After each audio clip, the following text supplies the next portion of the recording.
दर्शकवृन्द नमस्कार। Online TV Nepal हेर्दै हुनुहुन्छ, म सुप्रिया ढकाल। अर्को फरक प्रसंगमा प्रधान सेनापति पूर्णचन्द्र थापा र सशस्त्र प्रहरी बलका महानिरीक्षक शैलेन्द्र खनाल कालापानी नजिकै रहेको छारुङमा पुगेर फर्किएका छन्। छारुङमा स्थापना गरिएको बोर्डर आउटपोस्ट बीओपी निरीक्षण गरेर थापा र खनाल धनगढ़ी फर्किएका हुन्।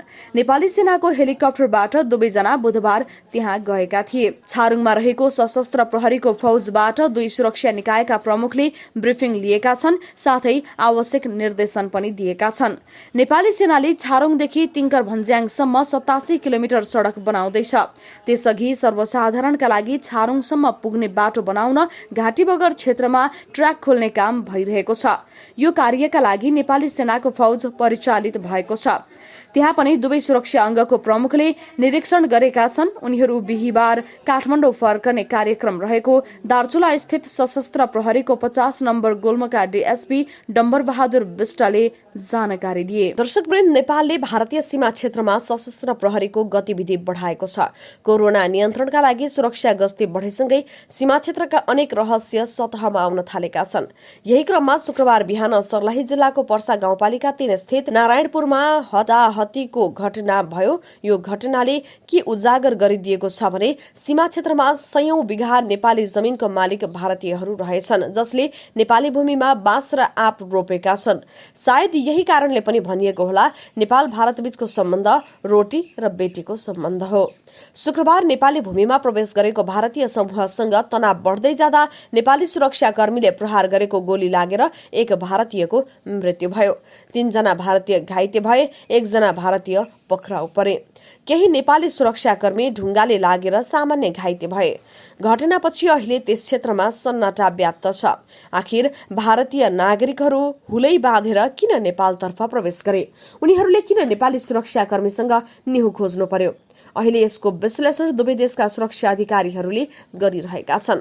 नेपाली पक्षको विश्लेषण अनुसार भारतीयहरू सीमा पार तस्करीमा संलग्न हुन सक्छन् र नेपाली सुरक्षाकर्मीको उपस्थितिले उनीहरूको धन्दामा बाधा परेको हुन सक्छ। भारतीय पक्षले चाहिँ उनीहरू आफ्नो खेतमा काम गर्न जान लागेको तर्क गरेको सुनिएको छ।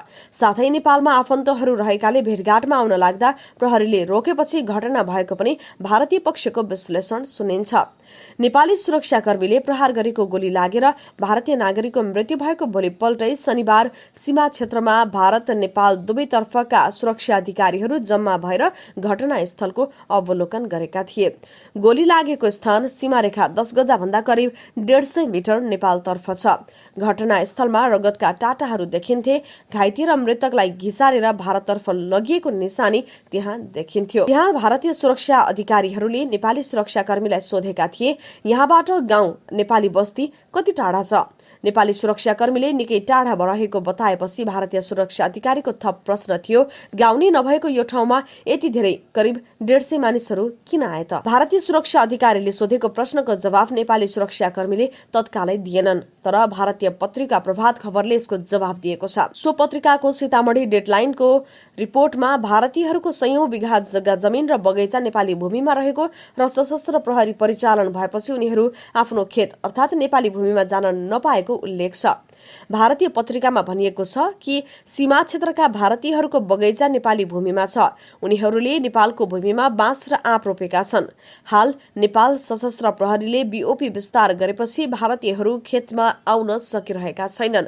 सो पत्रिकाका अनुसार भारतको जानकीनगर टोला निवासी कृष्णदेव राय भन्छन्, नेपालको नारायणपुरमा उनको 1.5 एकड़ 7.5 बिघा जमिन छ। सीमा सील भएपछि उनी त्यहाँ जान सकेका छैनन्। सर्लाहीको नारायणपुर एरियामा नेपाली भूमिमा रहेको सयौं बिघा जमिनको मालिक भारतीयहरू रहेको पत्रिकाको दावी छ। पत्रिकाले यो पनि दावी गरेको छ कि सीमा क्षेत्रमा नेपालीहरूको पनि जमिन भारततर्फ छ। सर्लाहीको नेपाल भारत सीमा क्षेत्रमा सशस्त्र प्रहरीसँग भएको झडपका क्रममा भारतीयले ढुङ्गामुढा गर्नुका साथै एक जवानको बन्दुक खोसेपछि प्रहरीका तर्फबाट फायरिङ भएको सशस्त्र प्रहरीको भनाइ छ। सर्लाही जिल्लाको पर्सा गाउँपालिका 3 स्थित नारायणपुरमा यो घटना भएको हो। घटनास्थल नेपाल भारतको 10 गजा क्षेत्रबाट करिब 100 मिटर भित्र रहेको छ। यहाँ वरिपरि घरहरू छैनन्, खेत मात्रै छ। पारिपट्टि भारतको जानकीनगर गाउँ बरु त्यहाँबाट नजिकै पर्छ। सुनसान ठाउँ भएकाले विगतदेखि नै यहाँबाट भारतीयहरूले गतिविधि गर्ने गरेका थिए। त्यहाँको नेपाली भूमिमा समेत भारतीयले नै खेती गर्दै आएका थिए। साथै बिहारका मानिसहरू मदिरा पिउनका लागि मात्रै पनि नेपाल आउने गर्दथे। तर कोरोनाको महामारीका कारण सरकारले बोर्डर सील गरेर यस क्षेत्रमा थप सुरक्षा बल परिचालन गरेपछि भारतीयहरूमा छटपटी सुरु भयो।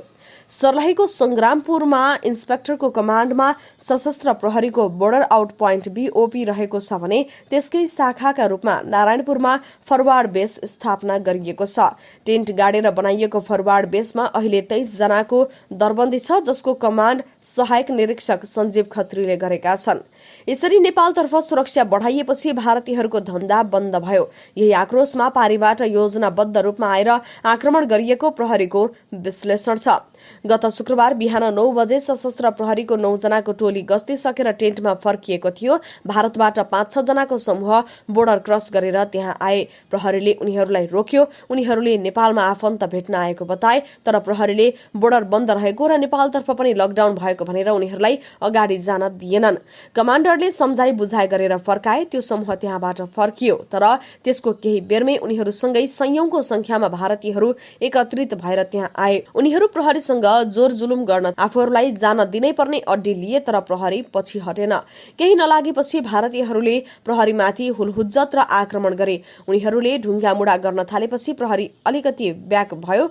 यसले आक्रमणकारीको मनोबल झन बढ्यो। भारतीयहरूको ढुङ्गामुढाबाट केही प्रहरी घाइते भए। सशस्त्रको टेन्टमा पनि क्षति भयो।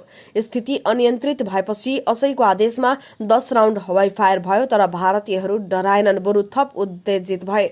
यही क्रममा एक भारतीय बत्ती आए र एक प्रहरी जवानको बन्दुक SLR खोसेर भागे। प्रहरीको हतियार खोसिएपछि कमाण्डरले गोली चलाउने आदेश दिए। तत्काल प्रहरीका तर्फबाट सुतेर फायरिङ भयो। पहिलो चरणमा घुँडाभन्दा मुनि निशाना लगाउन सुतेर गोली हान्नुपर्ने प्रहरीको नियम छ। प्रहरीले SLRबाट गोली चलायो। बन्दुक खोस्नेलाई लक्षित गरी हानिएको गोली अर्को व्यक्तिलाई लाग्यो। पेटमा गोली लागेका उनी त्यही ढले। फायरिङ भएसँगै प्रहरी जवान आक्रमणकारीतर्फ झम्टिएर आफ्नो बन्दुक खोस्ने व्यक्तिलाई नियन्त्रणमा लिए। यस क्रममा केही बेर लच्छार पच्छार भयो। सशस्त्रका जवानले भारतीयलाई भुइँमा लडाए। भारतीयहरू उनीमाथि जाइ लागे, तर उनले छोडेनन्। त्यसपछि प्रहरीबाट थप फायरिङ भयो अनि बल्ल आक्रमणकारी भाग्न थाले। सो घटनामा नेपाली सुरक्षाकर्मीका तर्फबाट 10 राउन्ड हवाई फायर र 5 राउन्ड ल्याङ पोजिसनबाट फायर भएको थियो। भाग्ने क्रममा भारतीयहरूले घाइते भएर लडेका व्यक्तिलाई केही बेर घिसारेर र त्यसपछि बोकेर सीमापारी लिएर गएका थिए। नेपाली सुरक्षाकर्मीको कब्जामा रहेका भारतीयलाई भने उनीहरूले छुटाउन सकेनन्। गोली लागेका उनलाई प्रहरीले नै मोटरसाइकलमा हालेर अस्पताल पुर्याए। गोली लागेका अन्य 2 भारतीयहरू उमेश राम र उदय ठाकुर हुन्। भारतीय सञ्चार माध्यमका अनुसार प्रहरीको गोली लागि मृत्यु हुने व्यक्ति सीतामढी जिल्लाका 22 वर्षीय विकेश यादव हुन्। उनलाई गम्भीर घाइते अवस्थामा एउटा निजी अस्पताल पुर्याइएको थियो, जुन पटनाबाट 85 किलोमिटर टाढा पर्छ। अस्पताल पुर्याउन साथ डाक्टरहरूले मृत घोषणा गरेका थिए। नेपाली सुरक्षाकर्मीको नियन्त्रणमा रहेका ती व्यक्ति लगन किशोर राय हुन्। उनलाई शनिबार बिहान भारतीय सुरक्षाकर्मीको जिम्मा लगाइएको थियो। भारतीय प्रहरीले उनलाई परिवारको जिम्मा लगाएको छ र उनले आफूलाई नेपाली सुरक्षाकर्मीहरूले निर्घात कुटेको बताएका छन्। यो घटनापछि दुवै पक्षका प्रहरी अधिकारीहरूबीच वातावरण थप तनावपूर्ण हुन नदिने समझदारी भएको छ। तर यही घटनालाई लिएर बिहारमा भारतीयहरूले नेपालका प्रधानमन्त्री KP शर्मा ओलीको पुतला समेत जलाएका छन्।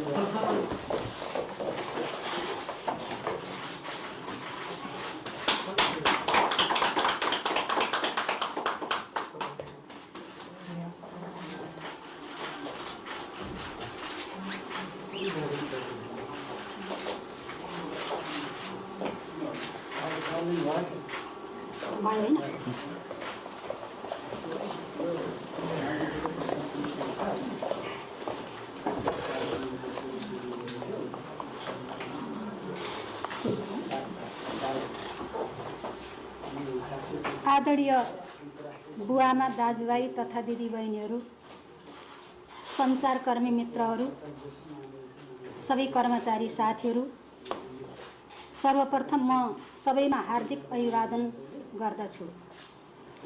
लामो समयदेखि नेपालको सीमाका विषयमा रहेको समस्यालाई सम्बोधन गर्दै मुलुकको इतिहासमा लिपुलेक, लिम्पियाधुरा र कालापानी भूभाग समेटिएको अद्यावधिक राजनीतिक र प्रशासनिक नक्सा सार्वजनिक गर्न पाउँदा यस घडीमा हामी सबै गौरवान्वित र पुलकित भएका छौँ।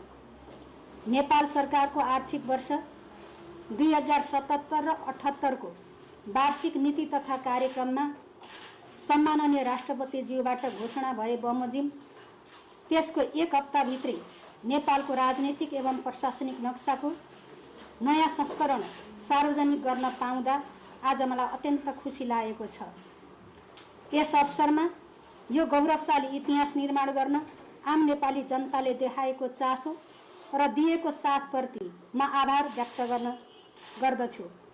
नेपाली जनताको यही मर्म र भावनाको जगमा उभिएर हामीसँग उपलब्ध प्रमाण र ऐतिहासिक तथ्यले देखाएको सत्यको पथमा समर्पण भावनाका साथ अघि बढ्ने प्रेरणा मिलेको यहाँहरू समक्ष स्मरण गर्न चाहन्छु। नेपालको अद्यावधिक नक्सा सार्वजनिक गर्ने यो अवसरमा सिङ्गो नेपाल र नेपालीका लागि ऐतिहासिक सुखद क्षण हो, जुन सम्माननीय प्रधानमन्त्री केपी शर्मा ओली नेतृत्वको यो सरकारको काँधमा आइपुगेको तपाईहरू सामु सर्लङ्ग छ। साथै नेपालको अद्यावधिक राजनीतिक र प्रशासनिक नक्सा सार्वजनिक गर्ने यो सुनौलो अवसर यो युगको सर्वाधिक स्मरणीय क्षणका रूपमा मैले लिएको छु। नेपालमा मात्र होइन, सिङ्गो विश्व मानचित्रमा नेपालको मानचित्र बदलिएको छ। यसले नेपालीको मान पनि बदलिएको छ, मन पनि बदलिएको छ। त्यति मात्र होइन, नेपालीको बदलिएको मानचित्रले नेपालीको मनोबललाई अझ उच्च बनाएको छ। सीमाका विषयमा सिङ्गो राष्ट्र एक ढिक्का भएको यो ऐतिहासिक घडीमा हाम्रो दृढ सङ्कल्प र अटल आत्मविश्वासका साथ हामीले सङ्कलन गरेका यथेष्ट प्रमाणका आधारमा यसअघि नक्सामा छुट्याइएका भूभाग समेटेर अद्यावधिक नक्सा सार्वजनिक गर्ने बिन्दुमा आइपुगेका छौँ। हाम्रो भूभागलाई जोगाउन पूर्वजहरूले बलिदानी गरेको इतिहासलाई हामीले कदापि बिर्सन सक्दैनौँ। पूर्वजहरूले रचिदिएको भौगोलिक इतिहासका कारण आज हामी नेपाली भन्न पाएका छौँ। नेपाली हुनुमा हामी गौरव गर्दछौँ। नेपाल निर्माणको 250 वर्षको दौरानमा धेरै आरोह अवरोह झेलेका पनि छौँ। आजको यो ऐतिहासिक क्षणमा आइपुग्दा वर्तमान केपी शर्मा ओली नेतृत्वको सरकारले नेपाल र नेपालीको शिर झुक्न दिएको छैन र दिने पनि छैन भन्ने विश्वास यहाँहरूमा